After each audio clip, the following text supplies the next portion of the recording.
वो है, कोई भी भविष्यद्वक्ता अपने लोगों के बीच में प्रबल नहीं हो सकता है। हालेलुया। कोई भी भविष्यवक्ता अपने ही निज लोगों के बीच में प्रबल नहीं हो सकते हैं। प्रभु की सेवकाई में सबसे विरोधी, सबसे ज्यादा विरोध करने वाले कौन थे पता है? अपनी खुद की परिवार थी, अपनी खुद की परिवार। जबकि लोग सोचते थे कि यीशु को पकड़कर मारे, जब सब कोई जानते थे कि अगर यीशु मसीहा यहूदा जाएंगे तो फिर वहां पकड़ के मारेंगे, तो भी अपनी परिवार के लोग कह रहे थे यहां क्या कर रहा है, जा यहूदी जा करके वहां दिखाना अपनी शान जो भी है, वहां सुनाओ लोगों को जो भी सुनाना है, यहां क्या कर रहा है तू? इसका मतलब यह है कि यहां क्या कर रहे हो, हमें क्यों सुना रहे हो, जाओ वहां जाओ, वो मार देंगे तुझे। ये बोली हमें बताने से कुछ फायदा नहीं है, वहां जाकर के दिखाना जो भी हो तुम। मतलब प्रभु यीशु मसीहा को इनकार करने वाले कोई और नहीं थे परंतु खुद की परिवार थी। और उस खुद की परिवार, जब यीशु मसीहा सूली पर लटक रहा था, पूरी दुनिया आई है देखने, पर उनकी परिवार नहीं आई, सिर्फ यीशु की मां को छोड़ के। Hallelujah, hallelujah. इसलिए प्रभु कहता है एक शहर को देख करके, अगर यही अचंबा कामों को, या यही वाणियां, या यही उपदेश, या यही प्रचार मैं वहां सोदोमा और अमोरा के बीच में किया हुआ होता, अब तक वो सुधर गए होते।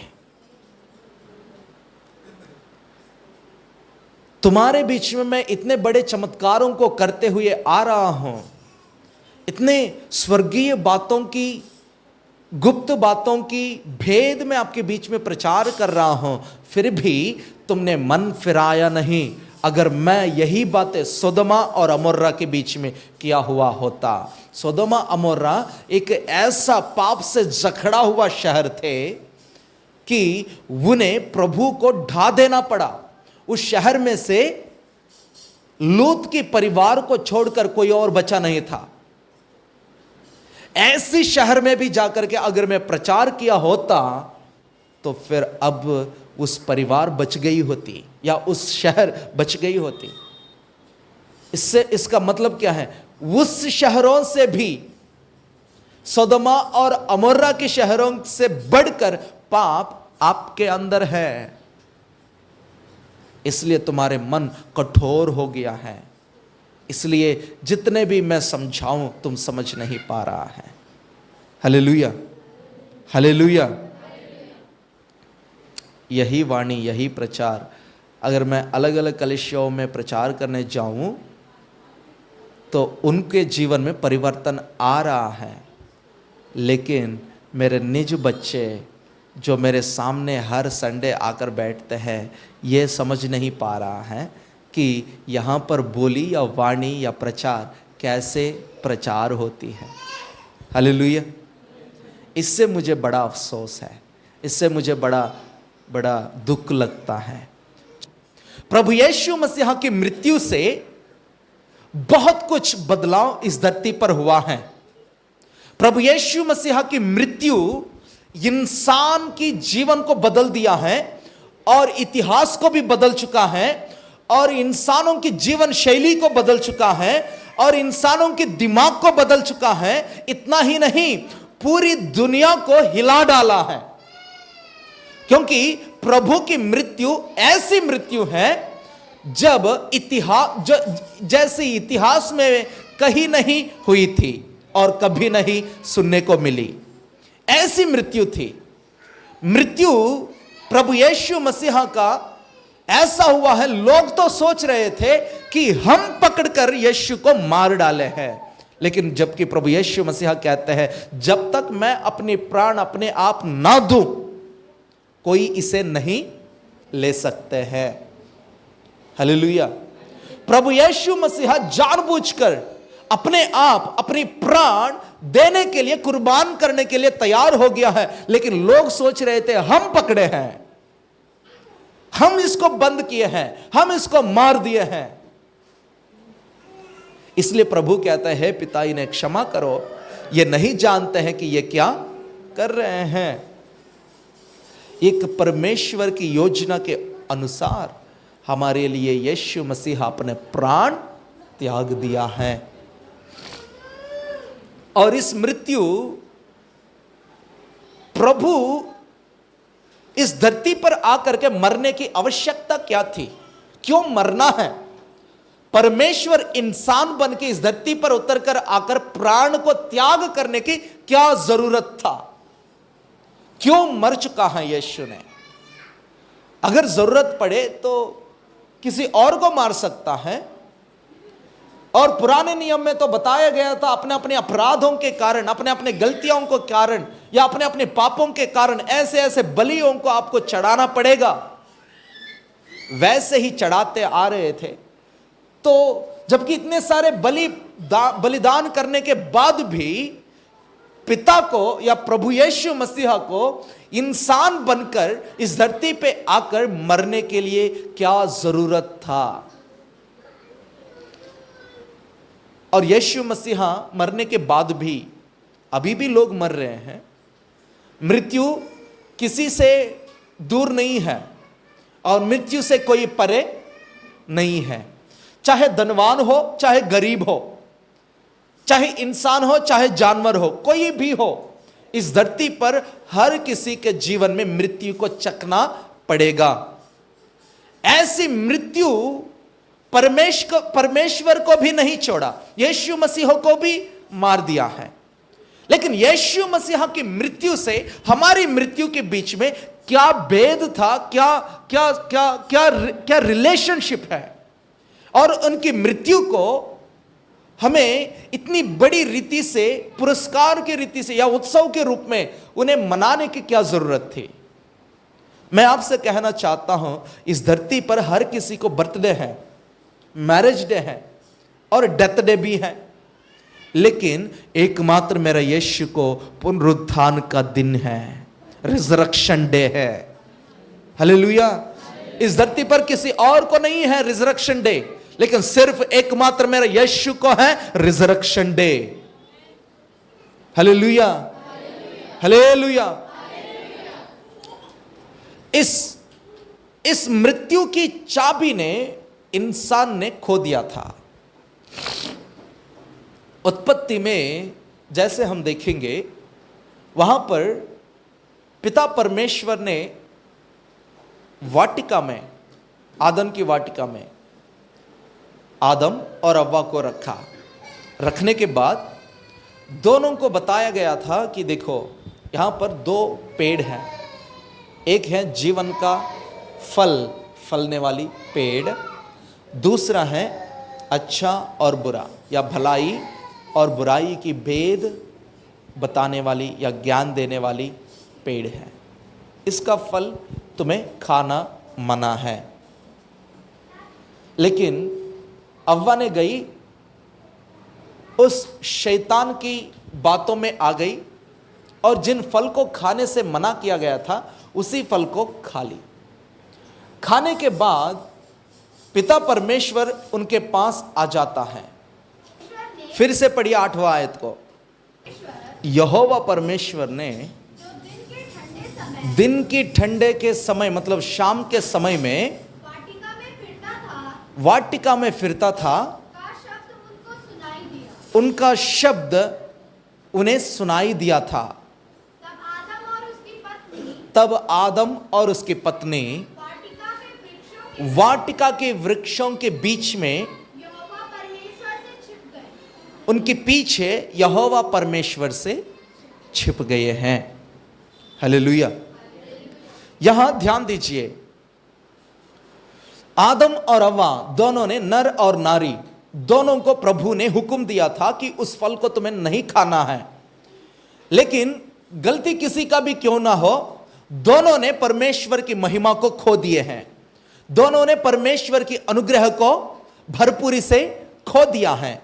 इस कारण पिता परमेश्वर ठंड के समय, शाम के समय उस वाटिका में फिरता हुआ समय जब वे आ रहे थे, उस आवाज को सुनकर, उसी शब्द को सुनकर शाम के समय में झाड़ियों के पीछे जाकर के ये छुपने लगे हैं। हालेलुया। जब जब परमेश्वर की आवाज हमारे जीवन में सुनाई देता है, या जब जब प्रभु की आवाज हमें सुनाई देता है, तब तब जब आप उस आवाज को अनदेखी कर देते हो, समझो आपने कहीं ना कहीं गलतियों में पड़ चुके हैं, कहीं ना कहीं आप पाप में घिर चुके हैं। जो कोई पाप में है, जो कोई गलतियों में है, जो कोई इस धरती की दलदल में है, इस धरती के अंधकार में पड़े हुए हैं, वे परमेश्वर की आवाज की सामना नहीं कर सकते हैं। जब प्रभु बातचीत करते हैं, जब वचन सुनाई देता है, जब वचन सुनना पड़ता है, उस समय वचन को सुनने में तुम्हें डर लगता है, उस समय वचन को समझने में तुम्हें समझ नहीं आता है, और उस समय वचन को देखते ही तुम उसे अनदेखी कर देते हो। लेकिन जब आपके अंदर पाप नहीं है, तब परमेश्वर के साथ तुम्हारी संगति मजबूत रहता है। Hallelujah, hallelujah.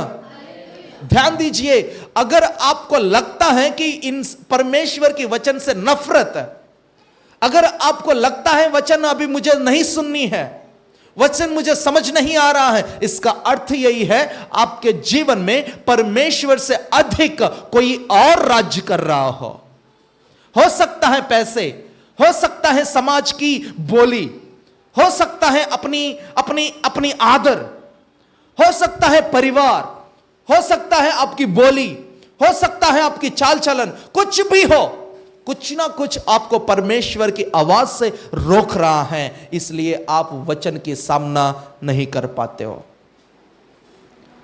जब उस वचन तुम्हें लगता है, जब उस वचन तुम्हारी हृदय को छिदता है, तब आपको चोट लगता है। जब पतरस पवित्र आत्मा से भरकर वचन कह रहा था, प्रचार कर रहा था, लिखी गई है कि लोगों की हृदय छिदा गया है, लोगों की हृदय छिदा गया है। छिदा हुआ उस हृदय के साथ आकर के कहने लगे हैं कि अब हमें बता, हे पतरस, अब हमें बता कि हमें क्या करना है। तब पतरस कहता है, अब तुम्हें मन फिराना है, बपतिस्मा लेना है, तब जाकर के वरदान की गई पवित्र आत्मा तुम्हारे जीवन में आ जाएंगे। Hallelujah, hallelujah. जब परमेश्वर की आवाज को सुन चुके हैं, शाम के समय, ठंड के समय, हर रोज आता था प्रभु उनसे बातचीत करने, लेकिन उस दिन एक अजीब सी हरकतें वे करने लगे हैं।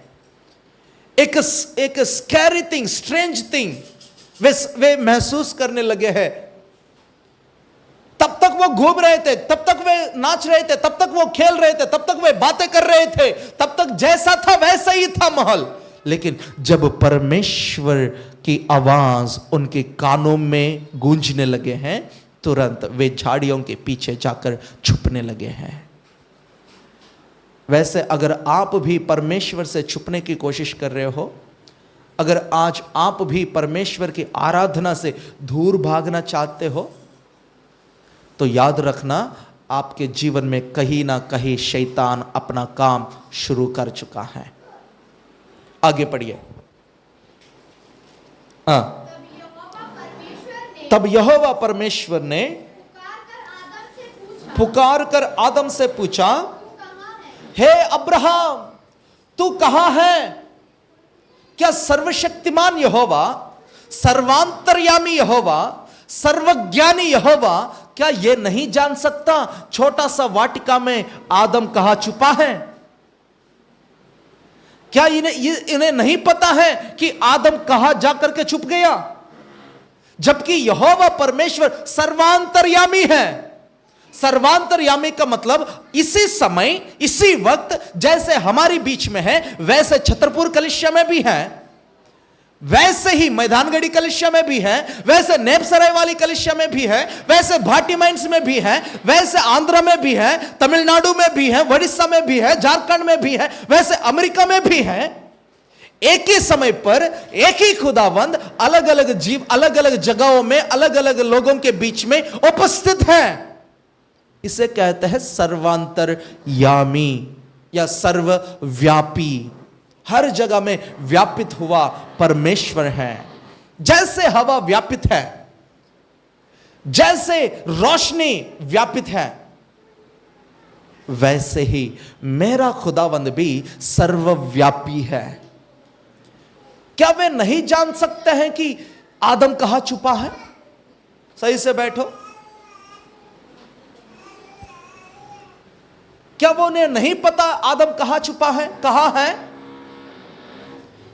उन्हें पता है, वे जानते हैं कि आदम कहां है। लेकिन यहां सवाल वो नहीं है कि तुम किस जगह में छुपे हो। सवाल यह है, आदम तो कहां रहना था? तुम्हें किस जगह में मैंने किस स्थिति में तुम्हें मैंने पहुंचाया था और तुम कहां गिर गया है अभी? आदम तुम्हें कहां रहना था और अब तू कहां गया है? तुम्हें मेरे बराबर मेरी उपस्थिति में रहने के लायक मैंने तुम्हें ठहराया और तुम्हें हर प्रकार के अधिकार दे रखा हूं। लेकिन अब तू कहां गया है? अब तू कहां गिर गया है? तुम्हारी स्थिति कैसा हो गया है? एक समय पर तुम मेरे साथ साथ चलता था, मेरी आवाजों की सामना करता था, हम आमने सामने बातें करते थे। लेकिन अब कहां छुप गई है? अब तू कहां छुप गया है? कहां गिर गया है? तुम्हारी आत्मिक स्थिति से भी आज पिता परमेश्वर यही सवाल करेंगे। तो क्या है आपकी जवाब? कहां है उस जुनून? इसी रीति से एक कलीसिया के पास पत्री भेजते हुए पिता परमेश्वर लवदकिया कलीसिया से बातचीत करते हुए यही कहता है कि हे लवदकिया कलीसिया के लोगों, ना ही तुम ठंडे ना ही तुम गर्म है, तुम गुणोगुणापन स्थिति में पड़ चुके हैं।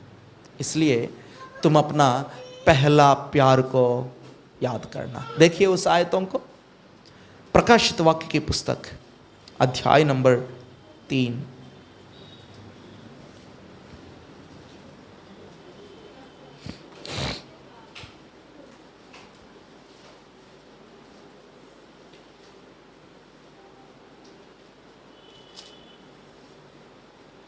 पहला कलीसिया दूसरी अध्याय, प्रकाशित वाक्य के दूसरी अध्याय पहली आयत से अगर आप पढ़ोगे, एफेसुस कलीसिया के पास प्रभु लेखा भेज रहा है और उस कलीसिया से इस प्रकार कह रहा है कि तुम्हारा पहला प्यार को तुमने भूल गया।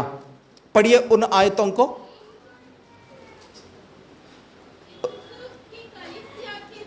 हाँ हाँ हाँ हाँ हाँ हाँ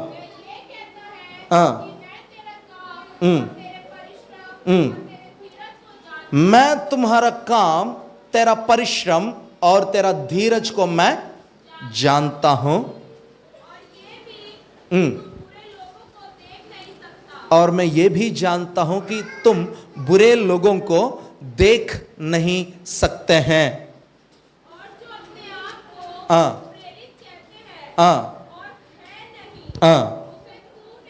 तीसरी आयत, तू धीरज धरता है, मेरे नाम के लिए कष्ट उठाते थका नहीं है। पर मुझे अभी भी तेरे विरोध एक बात कहना है, तुमने अपना पहला सा प्रेम छोड़ दिया है। इसलिए स्मरण करो कि तू कहां से घिरा है।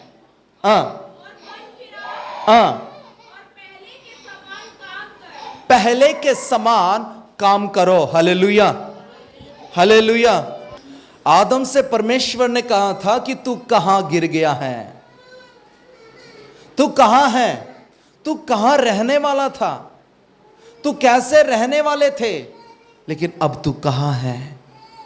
मेरा आवाज सुनते ही जाकर के तुमने छुप गए। मेरी उपस्थिति को महसूस करने वाला था तू, जैसे मेरा उपस्थिति आने लगा वैसे तू जाकर के छुपने लगे।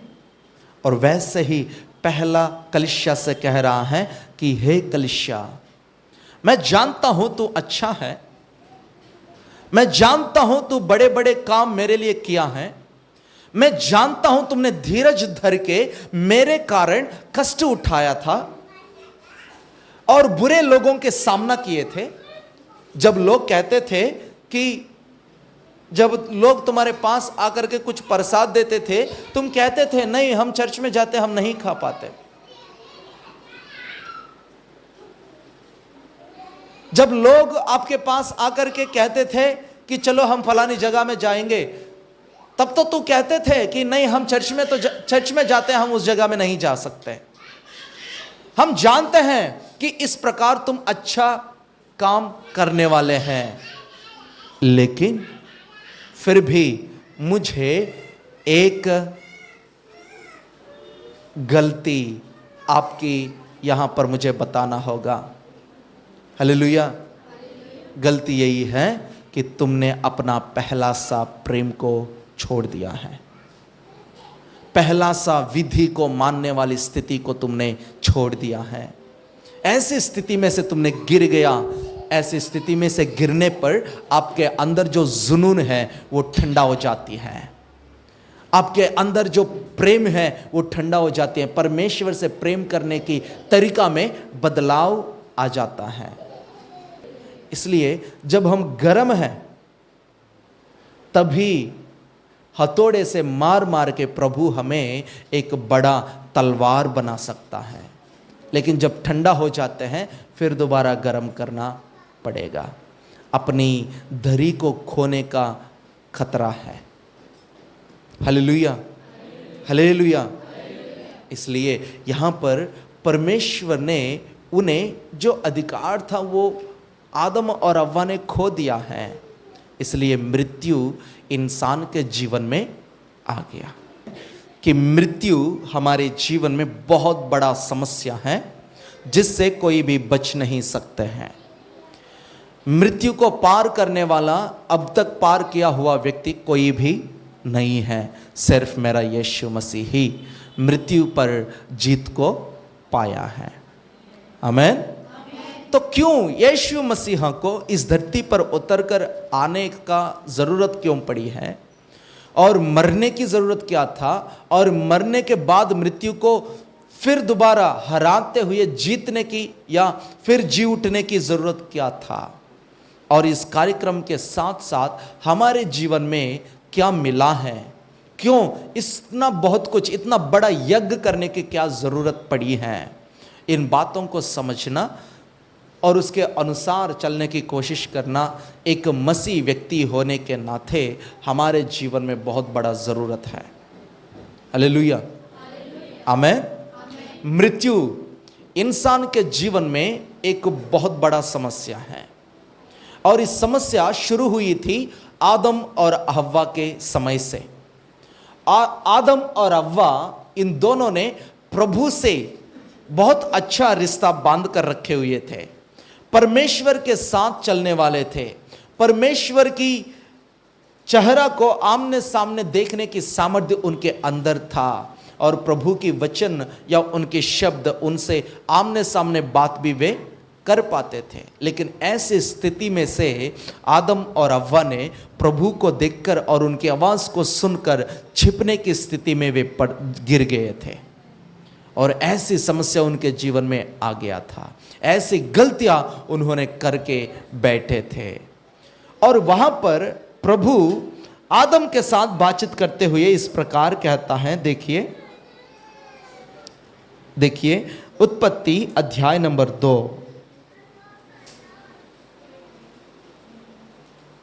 अध्याय नंबर 2 आयत नंबर 15। उत्पत्ति अध्याय नंबर 2 आयत नंबर 15 से एक वचन को पढ़ते हैं, एक दो वचन को। यहोवा परमेश्वर ने आदम को लेकर आदन की वाटिका में रख दिया है, उसमें वे काम करे, उसकी रक्षा करे। यहोवा परमेश्वर ने आदम को यह आज्ञा दी, कि तू वाटिका की वृक्षों की फल बिना खट्टे खा सकता है, पर भले और बुरे के ज्ञान का भले और बुरे के ज्ञान का जो वृक्ष है, जो वृक्ष है उसका फल उसका फल तू कभी नहीं खाना है। Hallelujah, hallelujah. आदम को परमेश्वर ने लेकर आदम की वाटिका में रख दिया है और कहा है कि आदम, हे आदम, काम करना और साथ साथ में इस वाटिका की रक्षा करना। हालेलुया। आदम का काम है वाटिका के लिए वाटिका में काम करना है और उसकी रक्षा करना है। हर नर का, हर आदमी की काम है काम करना और अपने परिवार की रक्षा करना। आदम का काम है काम करना, वाटिका की रखवाली करना, वाटिका की रक्षा करना। और उसके बाद साथ साथ में परमेश्वर ने आदम से भी कह दिया है कि आदम, तुम्हें इसी वाटिका में जितने भी वृक्ष हैं इसका फल बेशक तुम खा सकते हो, बिना रुकावट तुम खा सकते हो, लेकिन सिर्फ उसका फल छोड़ के जो भले और बुरे की भेद दिखाता है, या भले और बुरे की ज्ञान देने वाली वृक्ष की फल तुम्हें खाना मना है। Hallelujah, hallelujah. क्यों मना है? खाने से क्या होगा? अगर हम खाएंगे तो क्या होगा? पढ़िए। क्योंकि जिस दिन तुम उसका फल खाएगा उसी दिन अवश्य तू मर जाएगा। Hallelujah, hallelujah. जिस फल परमेश्वर ने खाने को मना किया है उस फल को खाने से इंसान मर जाता है। प्रभु कह रहे अवश्य तू मरेगा। जिस फल को खाने में मना किया गया था और जो काम करने के लिए मना किया गया था, तंबाकू खाने के लिए मना किया गया था, अगर तू खाएगा तो मरेगा। अगर तुम्हें शराब पीने के लिए मना किया गया है, अगर तू पिएगा तो मरेगा। जो कामों को लेकर के, जो फल को लेकर के, जो खान पीन को लेकर के प्रभु ने मना किया है, उसके पीछे तुम दौड़ रहे हैं, तो फिर याद रखना तू अवश्य मरेगा। मृत्यु के शब्द शैतान ने इंसान के जीवन में परिचय नहीं दिया, शैतान ने नहीं लाया मृत्यु को, लेकिन खुदावंद खुद ही मृत्यु की परिचय इंसान को दे रहा है। हालेलुया। मृत्यु की परिचय शैतान ने नहीं दिया, परंतु परमेश्वर ने दिया है। हम सोचते हैं मृत्यु होते ही हम सोचते हैं शैतान इसको मार दिया है। नहीं, शैतान के पास अधिकार नहीं है किसी को मारने का। जान से मार नहीं सकता है शैतान जब तक परमेश्वर अधिकार ना देवे। आयुब के साथ देखिए, प्रभु कहता है देखना सब कुछ तुम्हारे हाथ कर दे रहा हूं, परंतु याद रखना तुम्हारे पास अधिकार नहीं है उसकी जान लेने का। सब कुछ बर्बाद कर दिया था आयुब की, बच्चों को भी मार दिया था। बच्चों को किसने मारा? शैतान ने मारा। कैसे मार पाया? जबकि शैतान के पास अधिकार नहीं है किसी को मारने का, लेकिन शैतान ने आयुब के बच्चों को खत्म किया। कारण यही है उसके प्राण की अधिकार परमेश्वर ने शैतान के हाथ कर दिया था। मतलब मृत्यु प्रभु की वश में है, परमेश्वर की वश में है। जब तक प्रभु किसी की प्राण लेने के लिए शैतान को अधिकार नहीं देगा, तब तक शैतान किसी के प्राण नहीं ले सकता है, क्योंकि मृत्यु की परिचय खुदावंद ने सबसे पहली बार इंसान को दिलाया। मृत्यु की परिचय शैतान की ओर से नहीं, परंतु परमेश्वर की ओर से हुआ है इंसान को। तब प्रभु कहता है देखना यहां पेड़ है, यहां मृत्यु है, यहां पर तुम हो। प्रभु ने मृत्यु को भी प्रभु ने ही बनाया, मृत्यु को भी प्रभु ने ही बनाया। प्रभु ने जो कुछ बनाया सब कुछ अच्छा है, इस बात को याद रखना, है ना रीता बहन? कहाँ गए हैं? कहाँ गए थे? अब यही तो है, परंतु कहाँ गए थे? कहीं गए थे आप? आदन की वाटिका में। हालेलुया। याद रखना, जो कुछ खुदावन ने बनाया सब कुछ अच्छा है। प्रभु ने कहा सब कुछ अच्छा है, तब उन्होंने विश्राम लिया। सारी चीजें जो कुछ खुदावंद के हाथ से बनाया जाता है सब कुछ भला ही चीजें हैं। और यहां पर बुराई और अच्छाई की पेड़ भी अच्छा ही था, इसलिए आदन की वाटिका में उसको पैदा किया प्रभु ने। इसलिए प्रभु ने आदन की वाटिका में उसे लगाया था। अगर अच्छा नहीं होता तो फिर प्रभु वहां नहीं लगाए होते। उसके लिए भी टाइम ठहराया होगा आदम के लिए, उसे खाने की टाइम कुछ और होगा, लेकिन जल्दबाजी से आदम भाई साहब ने जाके उस फल को खा लिया है। देखिए यहां पर प्रभु मृत्यु की परिचय इंसान को देते हुए कह रहा है, देखो यहां फल है, यहां मृत्यु है, लेकिन मृत्यु मरा हुआ स्थिति में है, मृत्यु में जान नहीं है। हालेलुया। अभी ये स्पीकर है, इस स्पीकर में जब तक बिजली नहीं आएगा तब तक ये मरा हुआ स्थिति में है, कुछ नहीं कर सकता है। जब तक हम कटका को शुरू ना करें, स्विच ऑन ना करें, तब तक ये कुछ नहीं बोलेगी। इसे पटक दो, इसे पीट दो, कुछ नहीं बोलेगा।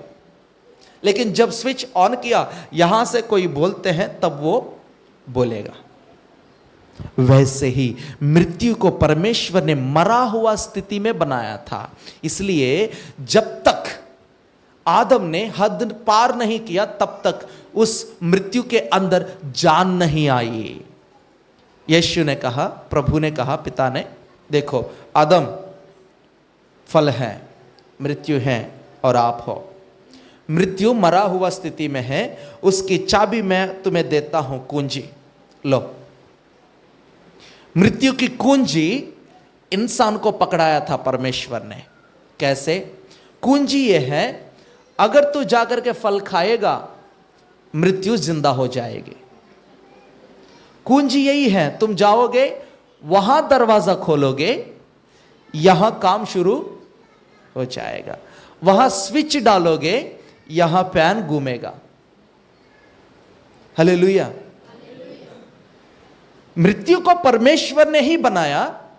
जो कुछ प्रभु ने बनाया सब कुछ अच्छा ही था, लेकिन मृत्यु मरा हुआ स्थिति में पड़ा हुआ था, इसलिए वो अच्छा था। लेकिन उसकी कुंजी, उसकी जो चाबी है, ला करके आदम को पकड़ाया था। देखो आदम, अब मैं सब कुछ ठीक बना के दे रहा हूं तुम्हें। इसे बिगाड़ना है, इसे सुधार, इसे अच्छा लेकर जाना है तो तुम्हारे हाथों में है, कुंजियां पकड़ लो। अगर तुम फल खाएगा, कुंजी यही है, फल खाएगा तो ये मृत्यु फिर जी उठेगा, मृत्यु में जान आ जाएगी और ये मृत्यु तुम्हें काट देगा, तुम जरूर मर जाओगे। ये कहने के बाद आदम ने बोला ठीक है। मम्मी बार बार कहने से हमारे अंदर चिड़चिड़ापन, अरे कितनी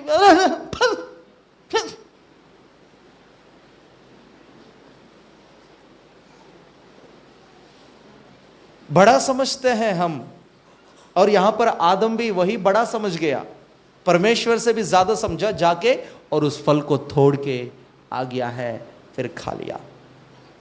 जैसे उस फल को खाया था वैसे इनके आंख खुल गए हैं। जैसे इनके आंख खुला है, समझो वैसे ही मृत्यु भी अपनी आंख खोला।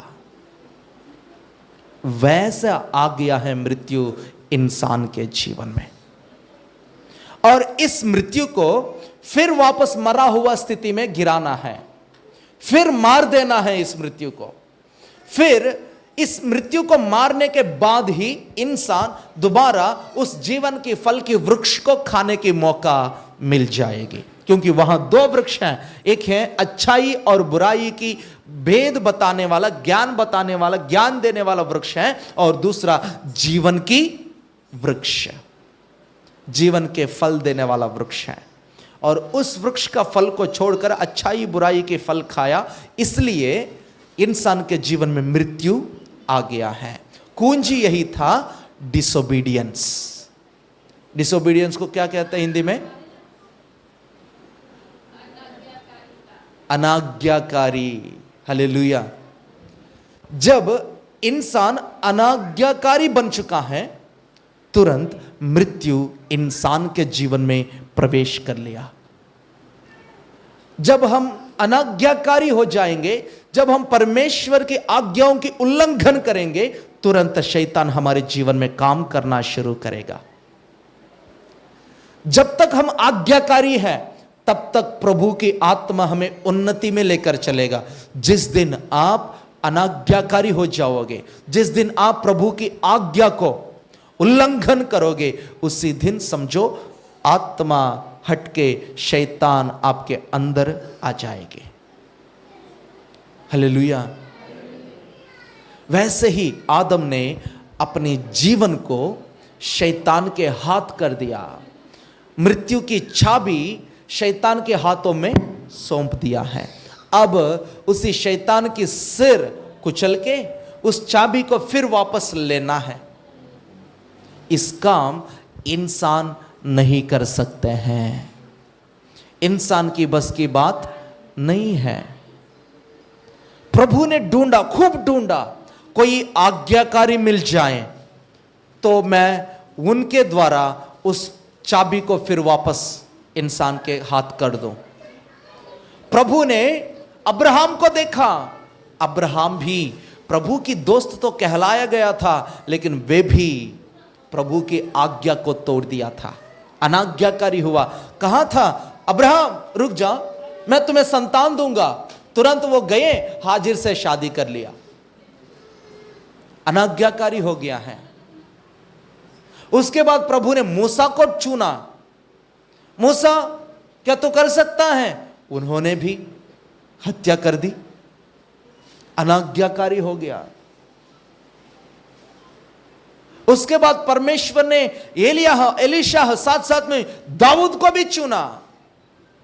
दाऊद भी व्यभिचारी हो गया है, घात किया है। तब परमेश्वर ने सोचे, इंसान की बस की बात नहीं है ये। इंसान पर उम्मीद रखते हुए मैं थक गया हूं। इंसान नहीं कर सकता, इंसान आज्ञाकारी नहीं बन सकता है। इस कारण खुदावंद खुद ही इस धरती पर उतर के इंसान के रूप में आ गया है। आमीन, हालेलुया। इसलिए प्रभु यीशु मसीहा सूली में लटकते हुए, जैसे सूली में चढ़ाया था प्रभु यीशु मसीह को, उस पर सूली पर से भी प्रभु कहता है अब पूरा हो गया है। पूरा क्या हुआ है? पूरा वो हुआ है लड़ाई। शैतान के साथ जो लड़ाई लड़ना था, वो लड़ाई लड़ चुका हूं पिता, अब पूरा हो गया है। अब तक बहुतों ने अनाज्ञाकारी होकर, आज्ञाओं को उल्लंघन करते हुए अब तक आए हुए हैं, लेकिन मैंने आखिरी दम तक पूरा कर चुका हूं। हालेलुया। आखिरी, मृत्यु की आखिरी दम तक। इसलिए लिखा हुआ है कि जैसे पवित्र शास्त्र में कहा गया, लिखा हुआ उस वचन को पूरा होने के लिए प्रभु ने कहा, मैं प्यासा हूं। प्रभु प्यासा है परमेश्वर की आज्ञाओं को पालन करने के लिए। खुदावंद यीशु मसीहा प्यासा है, हर एक वचन को उनमें से पूरा होते हुए वो देखना चाहता है। इसलिए मेरा यीशु प्यासा है सूली पर। हालेलुया। ऐसा यीशु मसीहा अपनी जान सूली पर चढ़ाने से, आज्ञाकारी होकर, पवित्र होकर, अपना खून सूली पर बहाने से शैतान की सिर कुचला गया था। अब प्रभु यीशु मसीह तीसरे दिन जी उठते ही शैतान के हाथ में जो मृत्यु की चाबी थी, उस चाबी को प्रभु यीशु ने अपना हाथ में ले लिया। हालेलुया। फिर अभी भी तो लोग मर रहे हैं, अभी भी तो मर रहे हैं। तो जब यीशु मसीहा मृत्यु की चाबियां ले रखे हैं तो फिर हम क्यों मर रहे हैं? जानिए, जो कोई यीशु में देहांत होएगी, जिसके जो कोई यीशु में अपना दम तोड़ेंगे, उनके लिए मृत्यु नहीं रहा। फिर क्या रहा? आयुब की पुस्तक अध्याय नंबर 3 आयत नंबर 12 से पढ़िए। Job chapter 3 verse from number 12 to downwards पढ़िए। मैं घुटने पर क्यों लिया गया? हाँ, मैं छातियों को हाँ, क्यों पीने पाया? ऐसा ना होता तो मैं चुपचाप पड़ा रहता। हाँ, मैं सोता रहता और विश्राम करता, मैं विश्राम करता। और मैं पृथ्वी के हालेलुया। यहां पर आयुब अपने आप को श्राप दे रहा है, अपने आप को गुस्सा से कह रहा है कि मुझे घुटनों में क्यों लिया गया है, मुझे क्यों पाल पोस किया गया है। अगर मुझे मार दिया होता तो अब तक मैं सो गया होता और आराम कर लिया होता। हालेलुया। मतलब जो प्रभु में विश्वास में है, प्रभु पर जो कोई विश्वास करेंगे, उनके लिए मृत्यु नहीं रहा, लेकिन उनके लिए मृत्यु विश्राम रहा। जो कोई इस धरती में पैदा होएंगे, वे बीमारी में आ रहे हैं, दुख में आ रहे हैं, परेशानियों में आ रहे हैं, दिक्कतों में आ रहे हैं, लेकिन जो कोई इस धरती से जा रहे हैं, वे विश्राम में जा रहे हैं। दुख से, परेशानियों से, दिक्कतों से, इनसे वे विश्राम में, आराम में वे प्रवेश कर रहे हैं। क्योंकि मृत्यु हमारे लिए मृत्यु नहीं रहा, परंतु हमारे लिए मृत्यु आराम यानी कि विश्राम रह चुका है। मृत्यु में हमारे लिए विश्राम है। जो कोई मरेंगे और उन्हें दफनाया जाएगा या जलाया जाएगा, जो कुछ भी क्रियाक्रम उनके साथ होएगी, और वे प्रभु की आगमन तक विश्राम में बैठे रहेंगे, आराम करते रहेगा। पूरी दिन मेहनत करेंगे, रात को हम विश्राम करेंगे। लेकिन रात को भी बहुत सारे टेंशनों को लेकर के, बहुत सारे विचारों को लेकर के, सोच को लेकर के हमें नींद नहीं आती है, आराम नहीं लगते हैं, है ना। लेकिन प्रभु में ये सारी विचार नहीं होएंगे। प्रभु में हमारे लिए आराम छुपी हुई है। इसलिए हमें गीत गाते हैं। क्या गीत गाते हैं? आराम मिला बाहों में तेरा, हे मेरे राहों की नूर, करो मेरे गुनाहों को दूर। हे दर्द सह लिया, दिया है दया, सारी सृष्टि बना है नया। दर्द सह लिया, दिया है दया, सारी सृष्टि बना है नया।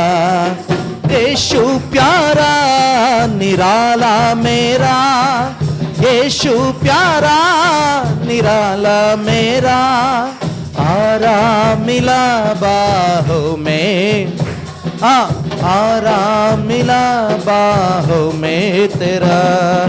हे मेरे राहों की नूर, करो मेरे गुनाहों को दूर।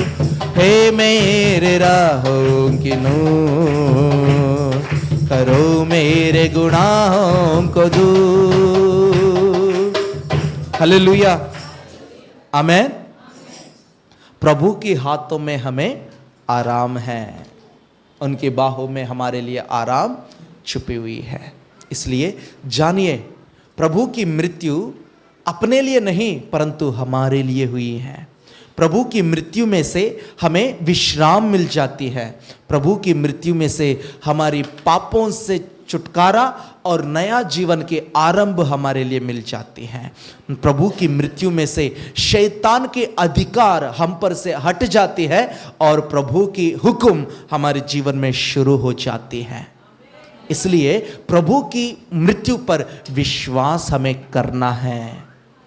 और मरा हुआ यीशु मसीहा मुर्दकों में नहीं रहा, क्योंकि वह जीवितों की परमेश्वर हैं, इसलिए उन्होंने जी उठा है। हालेलुया। मृत्यु का पहलौटा फल है वे, प्रथम फल, मृत्यु की पेड़ में से निकला हुआ पहला फल है यीशु मसीहा। अगर पहला फल है और बाद के फल भी तो होंगे, और बाद के फल आप और हम। आमीन। यीशु मसीहा फिर जब वापस लौट के आएंगे, उस समय प्रभु हमें मुर्दकों में से जी उठाएंगे। अगर तब तक हम मर गए होते तो प्रभु मुर्दकों में से जी उठाएंगे। अगर प्रभु आते समय हम जीवित हैं, मुर्दकों के साथ प्रभु से मिलने हम बीच आसमान में पहुंच जाएंगे। आमीन। हालेलुया। इसलिए पौलुस लिखता है पहली थिस्सलुनीकियों के पुस्तक में, पहली थिस्सलुनीका 5वां अध्याय,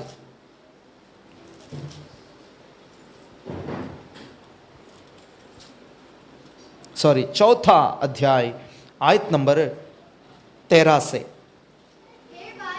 हे भाइयों, हम नहीं चाहते हैं कि तू उनके विषय में जो सोते हैं, मतलब जो सोते हैं मतलब कौन है? जो चर्च में नहीं आते हैं, जो घर में सोते रहते हैं, उनके बारे में नहीं, उनके बारे में नहीं, जो मरे हुए हैं। हे भाइयों, हम नहीं चाहते हैं कि आप अफसोस हो या आप उदास हो उनको लेकर के, जिनके जो सोते हुए हैं, जो मरे हुए हैं, उनको लेकर के तुम चिंतित ना हो, रोना नहीं। ऐसा ना हो कि तुम दूसरों के समान शोक करो, दूसरों के समान शोक तुम ना करें, जिन्हें आशा नहीं। क्योंकि यदि हम विश्वास करेंगे कि यीशु मरा फिर जी उठा, तो वैसे ही परमेश्वर उन्हें भी जो विश्वास करेंगे, जो यकीन करेंगे, उन्हें भी जो यीशु में सो रहे हैं, सो गए हैं। यीशु में सोना, यीशु में जो है वो मरते नहीं पर सोने में जाएंगे, वे सोएंगे। जो यीशु में सोए हैं उसी के साथ वे लेकर आ जाएंगे। कैसे लेकर आएंगे? क्योंकि हम प्रभु के वचन के अनुसार तुमसे ये कहते हैं कि हम तो जीवित हैं, प्रभु के आने तक बचे रहेंगे। प्रभु के आने तक अगर हम बचे रहेंगे, सोए हुए में से कभी हम आगे नहीं बढ़ेंगे। मतलब जो मरे हुए हैं, जो प्रभु में सोए हुए हैं, वे धन्य हैं, वे धन्य हैं, क्योंकि हमसे पहले प्रभु से मिलने वे जाएंगे। हालेलुया। पढ़िए। क्योंकि प्रभु आप ही स्वर्ग से उतरेगा, उस समय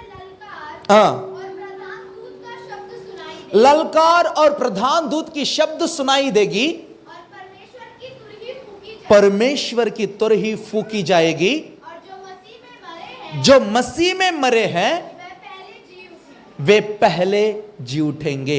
जब ललकार की शब्द, जब तुरही की शब्द सुनाई पड़ेगी, तब जो मसीह में मरे हुए हैं वे पहले जी उठेंगे, और तब हम जो जीवित हैं, उसके बाद हम जो जीवित हैं और बचे रहेंगे, जो बचे रहे हैं, उनके साथ बादलों पर उठा लिया जाएगा। कि हवा से प्रभु से मिले। इस रीति से हम सदा प्रभु के साथ रहें। इन प्रकार इन बातों से एक दूसरे को शांति दिया करो। आमीन। हालेलुया।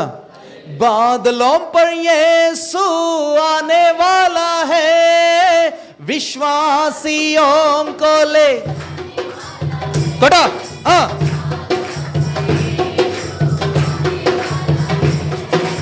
बजाओ तालियां।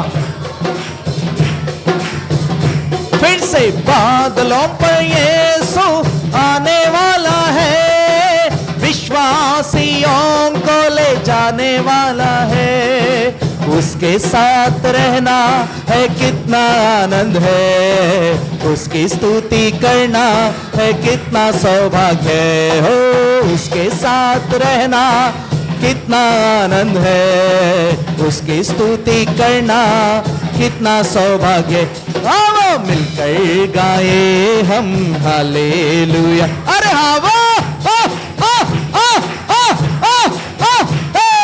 मिलकर गाए हम, आओ मिलकर गाए हम हालेलुया। स्तुति प्रशंसा हमारे यीशु के, आदर और महिमा, हाँ स्तुति प्रशंसा हमारे यीशु के, आदर और महिमा। अब मिलकर गाए हम, तालियां विकास, हाँ तालियां। अब मिलकर हालेलुया हालेलुया। बादलों पर यीशु मसीहा आने वाला है और उस समय जो यीशु में सोए हुए हैं वे पहले जी उठेंगे और उनके साथ मरे हुए उनके साथ हम भी इसी मिट्टी की शरीर को छोड़ के उस प्रकार की अमरत्वता को पहनेंगे, अमरता को पहनेंगे। एक अलग प्रकार की शरीर हम प्राप्त कर लेंगे। मिट्टी मिट्टी में चला जाएगा और आत्मा उनकी दिया हुआ आत्मा उनके पास पहुंच जाएगी। अगर हम बचे रहे हैं यीशु आते समय तक तो ये जो शरीर है अपने आप मिट्टी बन जाएगा, झड़ जाएगा। एक और शरीर हमारे उत्पन्न होगी और उसके साथ मरे हुए के साथ मिलकर बादलों पर आने वाले यीशु के पास हम पहुंच जाएंगे। Hallelujah hallelujah. ये उम्मीद प्रभु यीशु मसीहा की मृत्यु के द्वारा हमें मिली है। अगर इस प्रकार की उम्मीद हमारे जीवन में नहीं है तो आप मसीह नहीं कहलाए जा पाएंगे। You are not a Christian. आप मसीह नहीं बन सकते। अगर मृत्यु से डर है आपके जीवन में तो आप सच्चा मसीह नहीं हो। मृत्यु हमारे लिए सोने के बराबर है। जैसे हम सोएंगे वैसे हम यीशु में भी सोएंगे, जिससे हमारे जीवन में आराम हमें मिल सकता है। आमीन हालेलुया हालेलुया हालेलुया। अब जो यीशु में है उसके लिए मृत्यु मृत्यु नहीं रहा परंतु आराम बना है। आमीन। अब उसकी कुंजी मेरा यीशु के पास है। यीशु के पास यीशु का देह कौन है? यीशु का देह कौन है? हम ही लोग हैं। कलीसिया कलीसिया। अब मृत्यु की चाबी कलीसिया के हाथ में दिया गया है।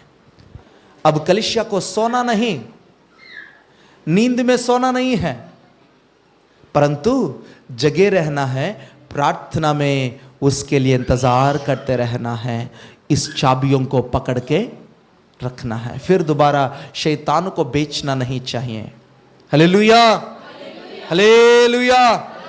बोलो यीशु मसीह की। हमें अभी इस चाबियों को खोना नहीं। बहुत मुश्किल से मिले हैं इन चाबियां वापस। इसे हमें बचा कर रखना है। यीशु की आगमन तक ईमानदारी से ठहरे रहना है। इसलिए बपतिस्मा के द्वारा प्रभु की कलीसिया में हम जुड़ जाते हैं। आमीन। तो आज कुछ बच्चे बपतिस्मा के द्वारा कलीसिया में प्रभु की देह में भाग लिए हैं। आज प्रभु की देह में जुड़ चुके हैं। खड़े हो जाइए।